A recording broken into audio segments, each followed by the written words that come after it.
Hey there, Starship here with a Warcraft 3 commentary. Today's game features none other than Lin, the Korean orc player, and LinGuaGua, the Chinese orc player, on Echo Isles. So, typically, I would say that LinGuaGua over here is a very creative player. He likes to play a lot of hit and run. He likes to build a lot of towers, use raiders, zeppelins, speed scrolls, all that kind of stuff. He likes to kind of play as not straight up as possible, if that makes sense. So I would take a guess that Orc Mirror should probably be a pretty difficult matchup for him, since it's hard to really do anything other than play straight up. Whereas Lin, of course, is one of the greatest players of all time, one of the best micro players of all time. He should be very, very comfortable in this matchup.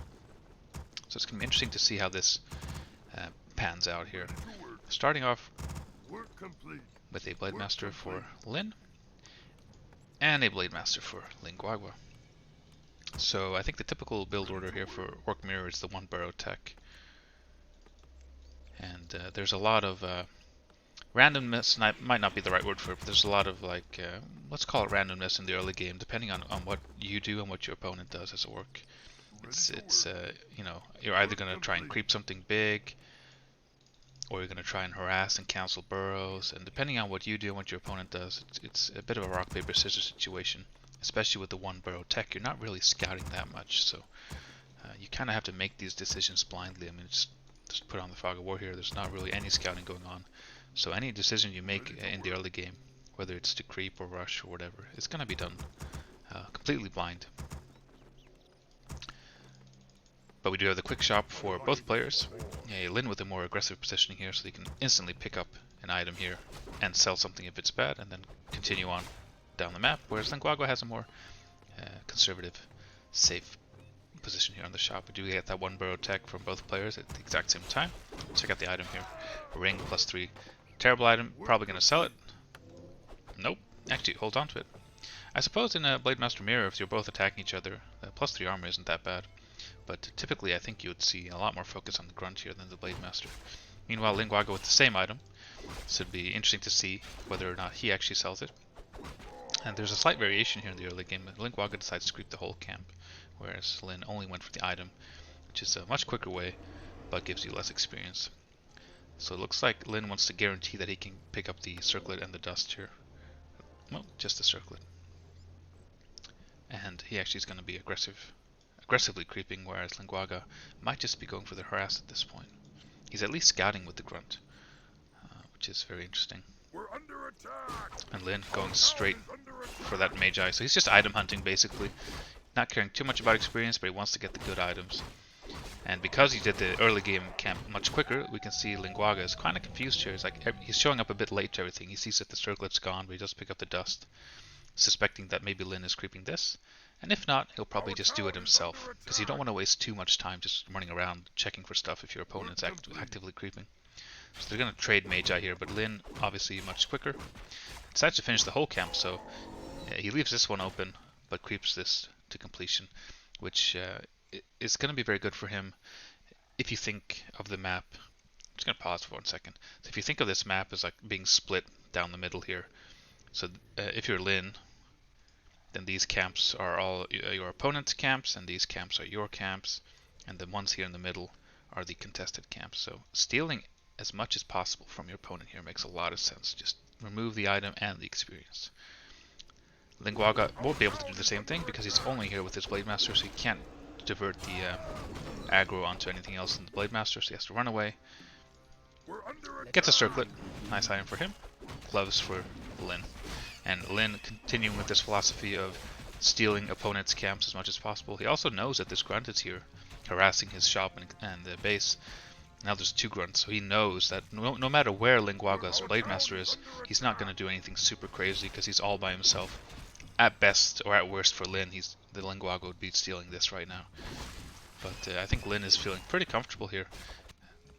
He has had to send peons to repair. He's kind of behind on wood in that sense. He might actually lose this shop, so the aggressive shop position can be a liability, as we see here, whereas, you know, LinGuaGua's positioning much more safe by these burrows.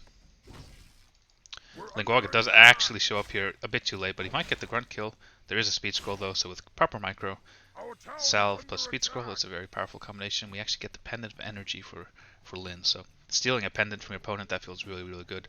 That's 100 mana that's not going to be on your opponent's Shadowhunter, but instead going to be on yours. And all it costs him really is the shop. And let's see if his tech is delayed at all. He still has 200 wood, so he can start everything he wants.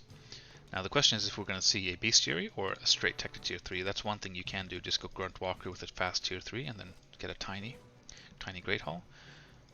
LinGuaGua playing the more traditional bestiary, Tauren Totem, Grunt Raider Walker with Shadowhunter second. I'm curious if either player is going to get Berserker Strength. I'm not sure if it's worth investing in. Lin actually only has the 2 grunts, since he got the Berserker instead.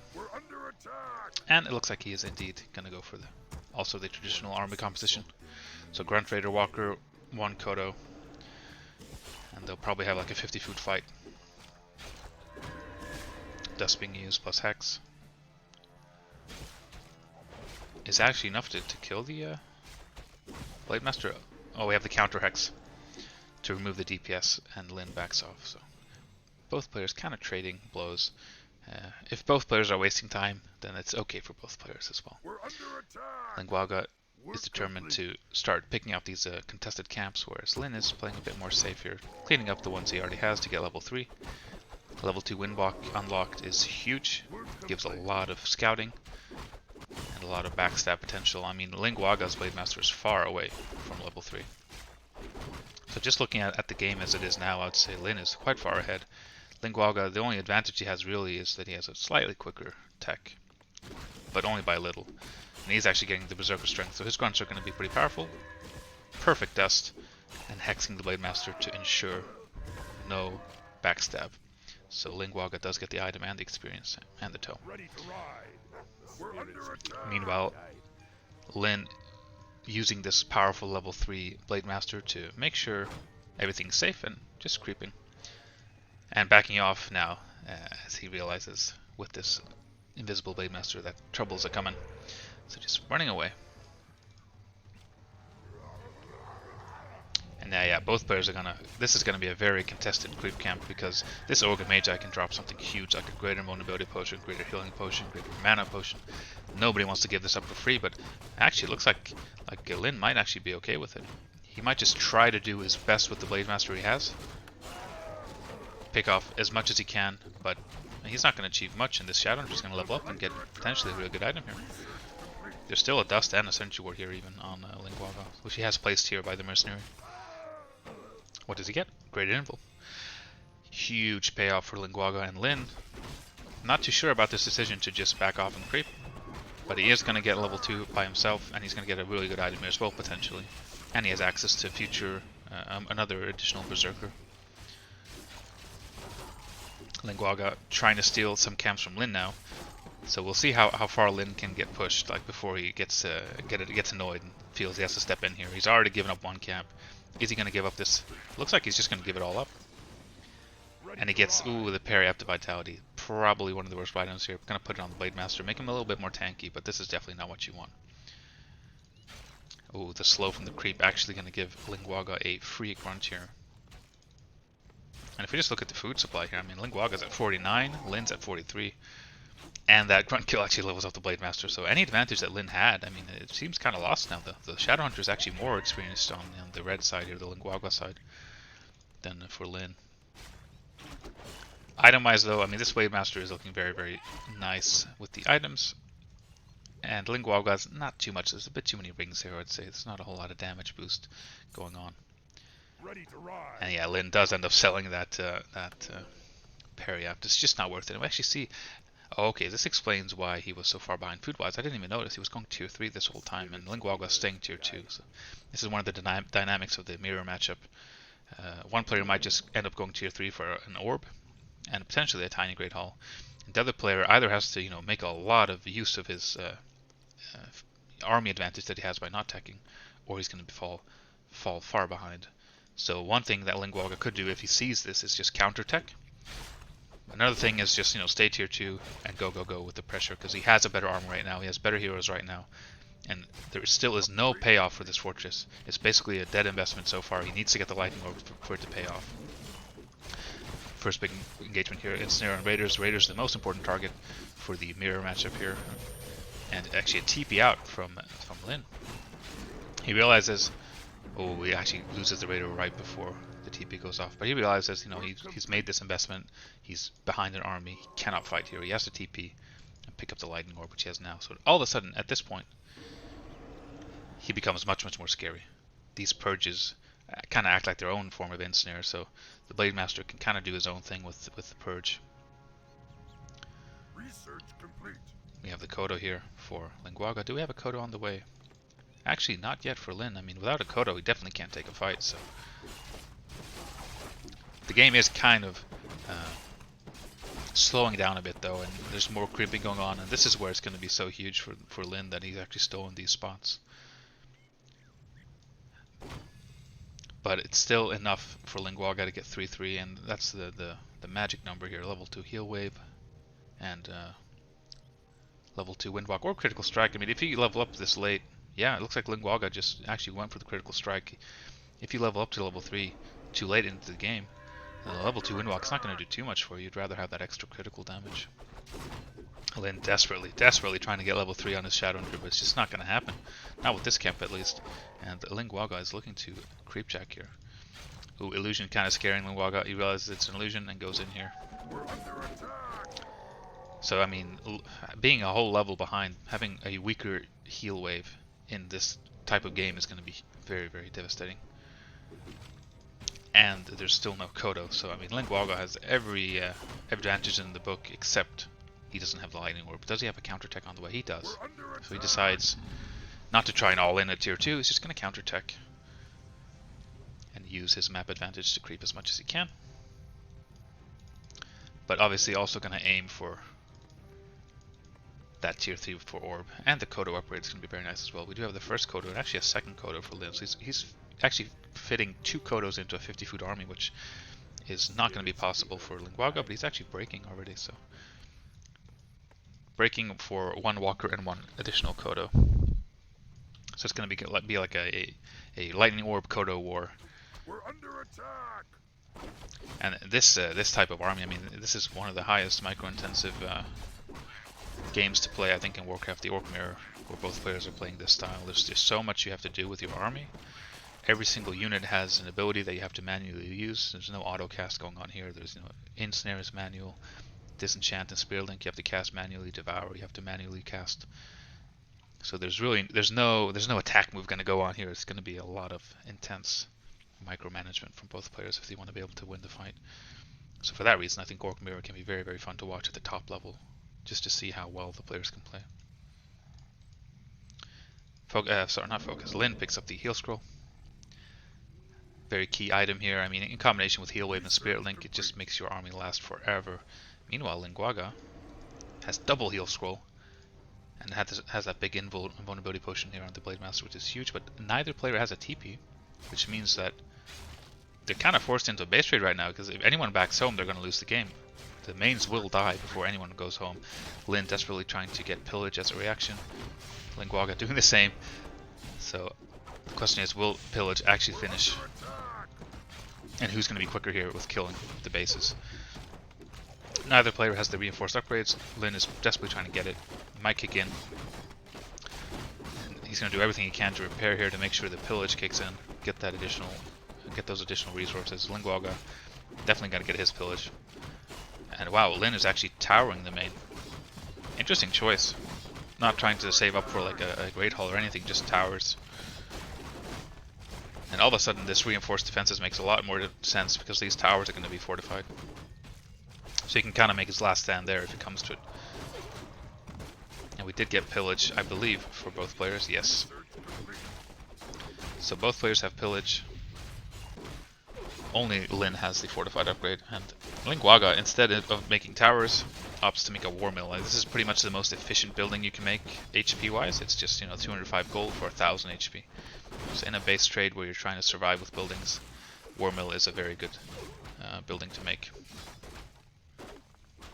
Our town is under attack. attack. And wow, Lin is actually such an interesting choice. Work complete. I'm not sure if LinGuaGua realizes it. Maybe he thinks, you know, half the army is missing, he's going to try and do something. But no, Lin is actually just going to creep. It's going to give him some gold. It's going to give him some item. It doesn't have the wood though for an expansion, so if he ever wants to expand, you'd first have to get a war mill, and then get the wood, and then get the Great Hall. And I don't think there's enough creeps on the map or items he can sell. Our tower At least not to the point where he'd be comfortable doing it, because you know you really don't want to sell like the pendant or the orb. That's just kind of throwing the game away, so you can't afford to do it. And actually a barracks. So barracks is another great option here as far as Our town is under HP for your money goes. It's 1200 HP for 180 gold, 185, 180, something like that. So there's a lot of HP here represented for LinGuaGua, and not a whole lot for Lin, but he is getting that war mill, so he's on step one of the two-step plan to expanding. And ooh, he picks up the double pendant of energy from this turtle. That's huge. 560 mana, level 2 heal wave. And it'll be interesting to see. I mean, LinGuaGua's trying to take advantage of the fact he sees that, you know, a lot of the army is missing. There's a lot of damage. He actually picked up the spiked barricades, so we see a lot of damage actually dealt here for on Lin's army. But one heal wave and it's fixed. Oof.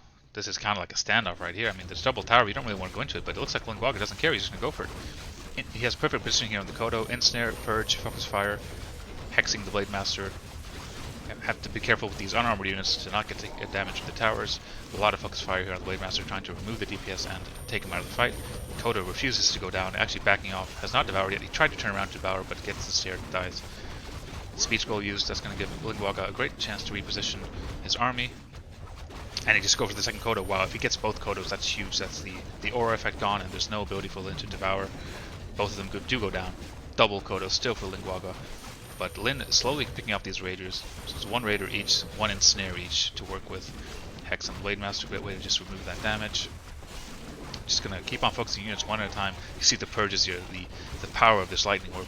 Purge after purge. It's like a pseudo ensnare, like I said. All raiders are gone. There will be no more raiders in this game. It's just pure Walker Kodo against Walker. And the towers. I mean, we actually do have the Great Hall. Wow. So Lin did. Oh, he's going to cancel it. Alright. Yeah, it's not going to really. It's not too feasible to actually get that up. A couple of right clicks from the blade, and it's gone. Here we go. The fight continues. LinGuaGua braving these towers does not care. Actually pops the greater mode ability. So he's kind of using that to try and take down these towers. Loses a Spirit Walker to the piercing damage of the towers. Did not react quick enough. We actually see how much damage those towers are adding, and it kind of forced his invulnerability potion, which might have been a mistake, because now it's gone. And Hex, Backstab. Wow. I almost want to see like a shop from Lin, so he can drop these items, get a clarity, and then go full mana again. He's actually putting one of the pendants here on the Blade Master, trying to distribute the mana pool so he can regen quicker. Because obviously the pendant itself isn't going to help with regen, it's just going to help with the max cap. So he might even want to put both of them on the Blade Master to slowly get up to max and then put them both back on the Shadowrunner again. Now it's LinGuaGua's turn to start creeping a little bit. I mean, he hasn't done really anything here. He is moving down the peon. Let's check how much gold he has actually. 229. He doesn't have the wood for it though, so if he wants to expand, he'd have to use these two peons that he has and mine the wood or chop the wood and then expand. So it doesn't seem too feasible for him either. He's probably not going to invest in any item selling. Does get a staff of teleportation though. Work complete. Very curious item. So the staff of teleportation is pretty strong here in the sense that there's no ensnare, but there is still hex. So if he wants to use it to snipe a Great Hall and then staff out, he still has to be very careful about hex. But he might want to use it as a defensive item. Let's say a couple units show up to start right-clicking here, the Blade Master can staff in, and he threatens with the orb to get infinite purges and kill stuff. So it's a great defensive staff, I think.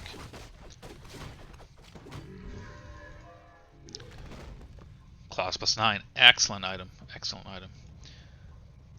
Makes that Blade Master that much scary, that much more scary. And yeah, we do see what I was talking about, the double pendant transfer. So the Shadowhunter slowly but surely is gonna regenerate up to full mana. Once he's at 390, the Blade Master can pass over both of those pendants again. It'll be full mana for the Shadowhunter. Incredibly efficient. And if there's a fight after that, Lin just has infinite heal waves, and LinGuaGua is just not going to have that. But LinGuaGua does still have the double Kodo, which is a huge boost to his army compared to Lin, who just has that Berserker. Equal amount of walkers. They are master walkers as well, so we could potentially see some revives. LinGuaGua building a shop actually, so he really wants to get those clarities. He realizes, okay, I'm probably not going to get my Great Hall again. I'm just going to invest the gold I have in items. But he could potentially.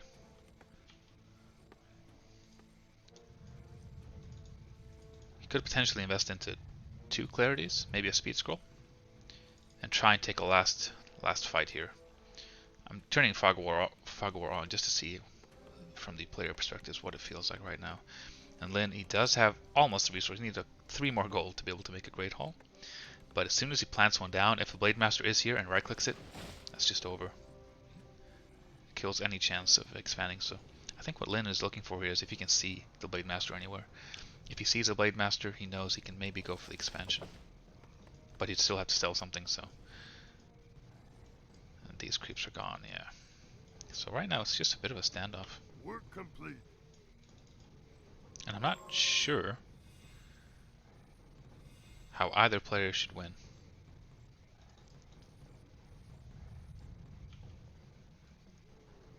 Who has more patience? Who is ready to just sit there? I mean, Lin has more incentive than LinGuaGua. Oh, actually gets Spike's Barricade. Nice. Now he has even more incentive. He has the piercing damage from the Watchtowers and the Spiked Barricades. So Lin definitely doesn't want to attack out of this. And LinGuaGua, on the other hand, doesn't really have any of those defensive structures, so he might feel more inclined to actually attack into this.